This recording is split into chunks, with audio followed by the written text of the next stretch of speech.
Olá, esse é o terceiro vídeo dos comentários do Atma Bodha. Nós vamos começar pelo Sloka 1, que é o Ensinamentos em Verso. O primeiro verso diz: eu componho o Atma Bodha, o conhecimento de si mesmo, para servir às necessidades daqueles que, tendo se purificado mentalmente, através de práticas e austeridades, e havendo adquirido paz interior, carecem de inquietudes e buscam a liberação. Então, esses comentários do Atma Bodha, ele é melhor compreendido para aqueles que já conseguem deixar de lado os seus conceitos sobre a espiritualidade, né? As suas bagagens de conhecimento, e pode ouvir sem passar pelo filtro da mente, mas que ainda estão correndo atrás de experiências para validar esse conhecimento e que buscam se libertar da ignorância, que são todos esses aspectos que nos aprisionam nesse estado de nos sentir separados da unidade, vivendo identificados com o eu egocêntrico.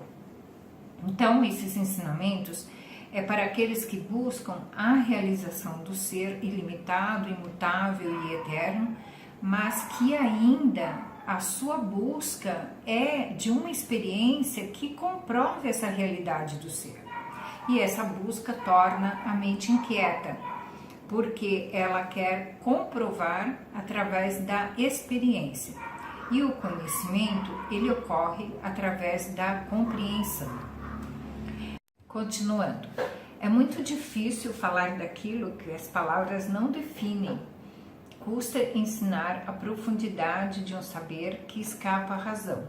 São realmente poucos os grandes mestres que, tendo experimentado a realidade do ser, se aproximam com precisão ao plasmar em um texto das abstratas ideias pelas quais rondam suas distantes compreensão. O Atma Bodha é um desses inestimáveis presentes que uma mente sábia soube manifestar para nossa ajuda.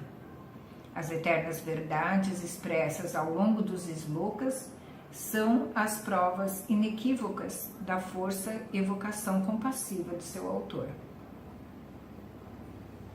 O terreno aonde vamos entrar é altamente abstrato, o que faz com que pareça ser um dos principais obstáculos ao nos aproximarmos à essência dos postulados que propõe a filosofia Vedanta. Seu raciocínio metafísico é profundamente sutil. Apenas poderá ser desenvolvido adequadamente em uma situação de ausência de inquietudes mentais, situação incomum na maioria das pessoas. Suponhamos, por exemplo, que se busca determinar mentalmente o resultado da multiplicação 26 vezes 32. Normalmente, para facilitar essa tarefa, é necessário fechar os olhos, aproximando-nos a um tipo de interiorização mais tranquila. Seguramente, os ruídos e incômodos externos serão inconvenientes ao raciocínio requerido para multiplicar corretamente. A inquietude interior obstrui qualquer processo contínuo de análise ou raciocínio minimamente abstrato. Inclusive, entorpece o desenvolvimento de qualquer atividade mental, por simples que esta seja. Então, é fácil concluir que aprofundar-se nas realidades metafísicas requer uma ausência de inquietude mental. Essa ausência de inquietude ou de dúvida mental é a base do método que o Vedanta propõe como mecanismo de acesso às realidades mais metafísicas, método denominado Nididhyasana, ou meditação. Aqui ele fala que para entrar no campo da metafísica e compreender e desenvolver a quietude mental, o método que ele indica é o Nididhyasana, que é a concentração, a reflexão e a contemplação profunda nos ensinamentos de forma repetitiva, porque essas práticas elas são como ferramentas que vai possibilitar a compreensão desses ensinamentos que são abstratos. A Nididhyasana, ela não é uma prática para adquirir conhecimento, acumular conhecimento, e sim para remover a nossa ignorância. Que ignorância é essa? De se identificar com o corpo, com a mente, de se identificar com esse falso eu que é limitado devido às suas imperfeições, né? Enquanto a nossa verdadeira natureza primordial é plena e ilimitada.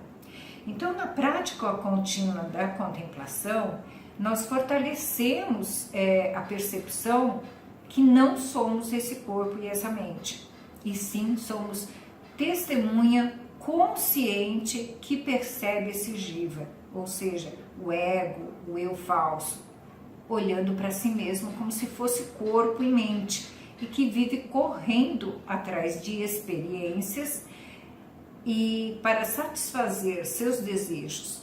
E o Atma que somos está por trás de todo esse movimento do jiva. Ele testemunha todo o movimento que o jiva faz. Então, aqui até se recomenda a prática de interiorizar-se no seu eu interno, no Atma, que é a testemunha de tudo, inclusive do jiva. O Atma, o ser que somos, ele está em tudo. Está nos atributos, está em todos os aspectos, todas as formas, todas as qualidades, em tudo que é manifesto e imanifesto. Então, tem até uma dica aqui que para se tornar essa prática mais eficaz, a gente pode estar fazendo durante 10 minutos na parte da manhã e 10 minutos na parte da noite, iniciando esse processo de interiorização nesse Atma, nesse ser que testemunha tudo, pelo menos 10 minutinhos. Então, resumindo, negar o falso eu não é suficiente. Temos também que, além de reeducar esse jiva, nos reconhecer como ser na nossa verdadeira natureza primordial, que é plena, ilimitada e eterna.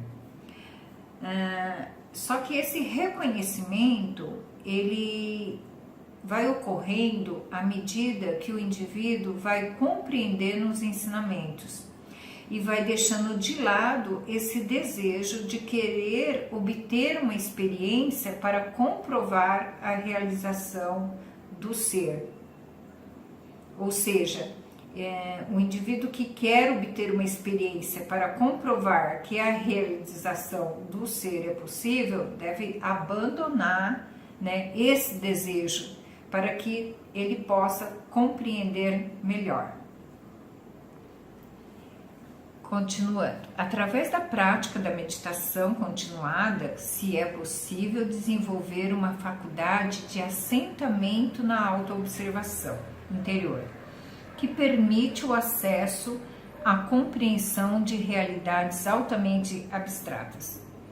É possível aprender, por exemplo, que a percepção presencial, quando é contínua, catapulta o observador, quer dizer, impulsiona o observador a diversos estados de consciência que proporcionam níveis superiores de análises e de compreensões metafísicas. Sobre isto, convém ressaltar que a análise do que falamos difere completamente do que habitualmente entendemos como tal. A análise do raciocínio e aprofundamento metafísico, operando sob os parâmetros de uma autoobservação livre de inquietudes mentais, descartam as vias da lógica, o raciocínio e a dialética, para induzir as mais altas compreensões pela via que poderíamos denominar de vivência contemplativa, intuição ou compreensão direta. O que acontece é que quando nós temos quietude mental, a mente ela interpreta o que ouvimos, se baseando nas nossas crenças, nos nossos condicionamentos. Ou seja, ela não recebe esses ensinamentos de forma pura, sem interferência. E todas as experiências, quando chega para o indivíduo, passa por esse filtro mental. Então, sabendo disso, temos que aprender a deixar de lado esse filtrar do Jiva e nos manter nessa plataforma de observador direto. Esse treinamento cria uma condição melhor para compreendermos não só os ensinamentos, como todas as experiências que aparecem no campo da ação para que o Jiva responda a elas. No entanto, como afirma o Sloka, é necessária uma condição prévia de preparação pessoal de forma semelhante ao que ocorre aos matemáticos e aos músicos. Os matemáticos mais ilustres são aqueles que converteram a linguagem dos símbolos matemáticos em representações claras e consistentes de suas próprias reflexões interiores. Por exemplo, Newton teve a abstração de que o universo é a soma de inumeráveis eventos que são capazes de englobar-se e formar um todo momentâneo, estabelecendo assim as bases do que hoje conhecemos como cálculo infinitesimal. Os músicos, por sua vez, são capazes de configurar, com base na linguagem sonora, conceitualizações claras e elevadas que chegam até ao sublime, mas em todos esses casos se requer de uma condição de estabilidade e maestria interior que permita escutar dentro de si os diversos compassos que, ao entrelaçar-se, convertem o silêncio em uma modalidade audível. Assim sendo, semelhante ao que ocorre com as linguagens da matemática e musical. A linguagem metafísica requer para conformar-se e servir de guia para a compreensão das realidades metafísicas, da ausência de inquietude e da dúvida, que de forma desorganizada levam a uma mente inquieta. Se a mente é caótica, dificilmente se alcançará um mecanismo adequado pelo qual se possa criar uma sequencialidade sadia que permita uma compreensão válida das questões que se apresentam. Por essa razão, o Vedanta está dirigindo a todas aquelas pessoas que, tendo se purificado mentalmente através de práticas e austeridades e havendo adquirido paz interior, carecem de inquietudes e desejam a liberação. A habilidade de um mestre interior, semelhante à de um sábio matemático ou à de um virtuoso musicista, é a conquista de um dom que se expressa sem esforço. No caso do mestre interior, seu dom nasce da naturalidade de poder atender à atenção. Quando a mente equânime se dirige ao interior e não mais encontra resistência alguma, com nenhum pensamento, então se vislumbra a continuidade das coisas existindo. Ali nessa região de silêncio e de inquietude, se é possível distinguir as intercortadas forças da natureza, sem que por ela apareça menor inquietude mental. Sobre isso, cabe aqui dizer que, ao se estudar a filosofia ocidental, constatamos que praticamente nenhum de seus expositores demonstram conhecer por vivência de primeira mão a natureza das verdades metafísicas que teorizam. Todas as abstrações se encontram em uma categoria de realidade situada além de suas próprias experiências. Talvez seja Plotino o único em apresentar algo associado à vivência consciente do absoluto. Plotino falava da razão pura como uma experiência magistral de contato com o eterno e o infinito. No entanto, tem sido numerosas controvérsias que têm levantado as expressões de incomensurabilidade por parte dos produtores e estudiosos que, como se tem apontado, não possuem experiências vividas e próximas ao que Plotino queria explicar. A experiência conhecida no Oriente como Nirvana ou Samadhi. Aqui se diz que quando a mente está em paz, ausente da inquietude, ela pode movimentar-se por um campo da metafísica, ou seja, em níveis superiores de percepção, que possibilita uma reflexão, uma análise mais profunda do tema. Então, até ela vai chegando a um ponto de total compreensão dessa realidade. É na reflexão que a verdade aparece, né, que ela é revelada. O que aqui poderíamos chamar de conhecimento direto. Porque quando nós escutamos um ensinamento, esse ensinamento ele vem de forma indireta, vem através de uma pessoa, de um livro, né?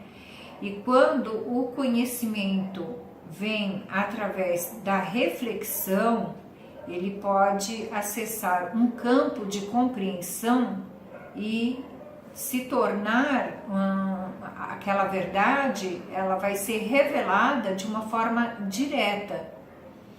Então, quando dizemos que a experiência é direta, nós estamos nos referindo a uma mente pura, ou seja, a vivência pura, sem a interferência da mente inquieta.